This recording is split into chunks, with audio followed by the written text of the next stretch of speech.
نن ورځ یو داسې ځای ته تاسو بیایم چې هلته زما د زړه یوه ټوټه پرته ده. هو، دا ده لوګر جان، زموږ د پلار او د نیکونو ټاټوبی. له پلار سره یو ځای تاسو به وګورئ چې دا سفر یوازې یو ولاګ نه، دا به یوه کیسه وي. نو راځئ چې پیل وکړو. له کابل څخه چې لاره نیسي د لوګر په لوري، یو شی پیښیږي. هغه کلکه ښاري هوا ورو ورو بدلیږي، غرونه راڅرګندېږي، شنه ځایونه ښکاري او زړه داسې کیږي لکه یو بار چې سپک شوی وي. پلار سره یو ځای ناست وم، مونږ خبرې کولې، هغه ډول خبرې چې یوازې د سفر په منځ کې کیدلی سي.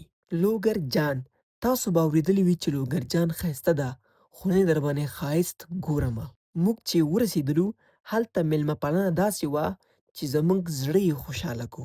د کلي سپین ږیري، مشران، ځوانان ټول راټول سوي وو. موږ هم ورغلو، کېناستو ورسره او هغه ډول خبرې مو وکړې چې په ښار کې هغه خبرې نه کېږي. دا خبرې خالص د کلي په حجرو کې کېږي. د لوګر ډوډۍ زه به یې تعریف ونه کړم، دا به هم ډېره بده وي. ورسره څنګ کې له پکتیا څخه میلمانه هم راورسېدل، دسترخوان ډک شو، خندا وه، کیسې وې. ځکه چې دا خلک له پکتیا له شارنو څخه راغلي وو، لاره یې ډېره اوږده وه. دوی ډوډۍ وخوړه، ویل یې چې موږ واپس ځو د کور په طرف، ځکه چې لاره اوږده ده. موږ هم ټینګار ورته ونه کړ، اجازه مو ورکړه. حاصل کې ننني مراسم چې دي، دا د انجینر عزت الله د پیوازي مراسم دي. د ډوډۍ خوړلو، له څښلو، له هر څه وروسته مازدیګر ټیم ډاکټر حمید الله راته وویل راځه بهر لاړ شو. دوستانو دا موږ هم راووتلو د باندې احمد الله ډاکټر سره. ده راته وویل راځه لوګر کې داسې یو ځای ته دې بوځمه چې ښه مزېداره خوندور ځای ده. او د لوګر ماشاءالله ډېره پاکه صفا هوا ده، دومره خوندوره هوا. تاسو شاته بیکګراونډ کې ګورئ، پاکه صفا هوا، شنه بوټي، نو ډېره خوندور موسم ده. موږ د کلي هغه ځایونو ته لاړو چې واقعیت زړه مو پکې خوشحاله سه. چینه، زردالو ونې، شین طبیعت او هغه ټال او هغه هوا د ونو ترمنځ.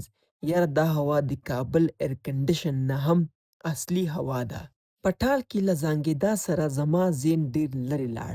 هغه وختونه راغلل کله چې زه کوچنی وم، هېڅ فکر نه و، هېڅ مسؤلیت نه و. یوازې هغه شېبې چې لوبې وې، خنداګانې وې، همداسې زانګوګانې وې. خو اوس مسؤلیتونه دي او هغه ماشومتوب به تل زموږ په زړه کې پاتې وي.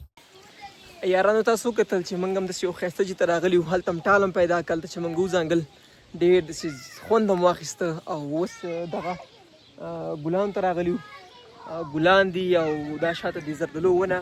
داسې یو ځای ته راغلي وو چې ډېر مزېداره ده. ډاکټر صاحب داسې یو ځای ته راوستي وو چې ډېر خوندور او ډېر تک شین ځای ده. ته پکې څه ویل غواړې؟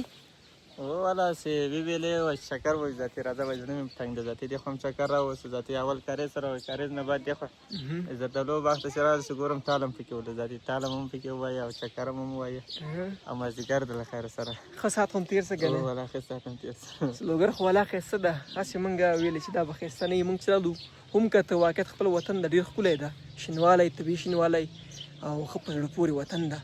نو موږ خو دا چې ولیده، که تاسو هم غواړئ دا چې وګورئ، موږ ته کمنټ کې ولیکئ، موږ به ادرس درکړو. تاسو دلته حتما یو ځل راسئ. انشاءالله زه هم په خدمت کې یم الله خیر ډاکټر صاحب خو هسې په خدمت کې تاسو. ماښام د لمر غورځېدو سره موږ هم د کور په لورې حرکت وکړ.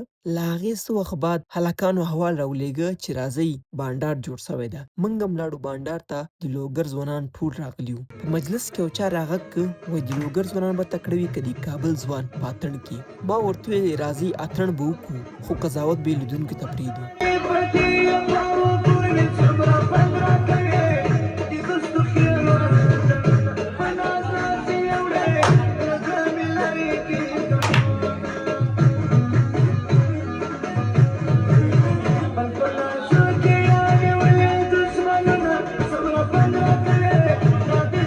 له اتڼ، له ګډاګانو، له نڅا، له ساعتېرۍ وروسته هلکان ستړي شول او ټولو د کور په لورې حرکت وکړ. خو زه د لوګر اسمان لاندې ودرېدم. هغه ستوري هر یو یې کیسه لرله او موږ هم داسې یو. زموږ سفر، زموږ شېبې، زموږ خندا، زموږ کیسې دي او زه به هېڅکله دا شپه هېره نه کړمه. که تاسو تر اوسه هم لوګر ته نه یې تللي، یو ځل یې حتما لاړ سئ او زموږ ویډیوګانې درسره لایک، سبسکرایب هېڅکله هېر نه کړئ. تر بلې ویډیو پورې خدای په امان.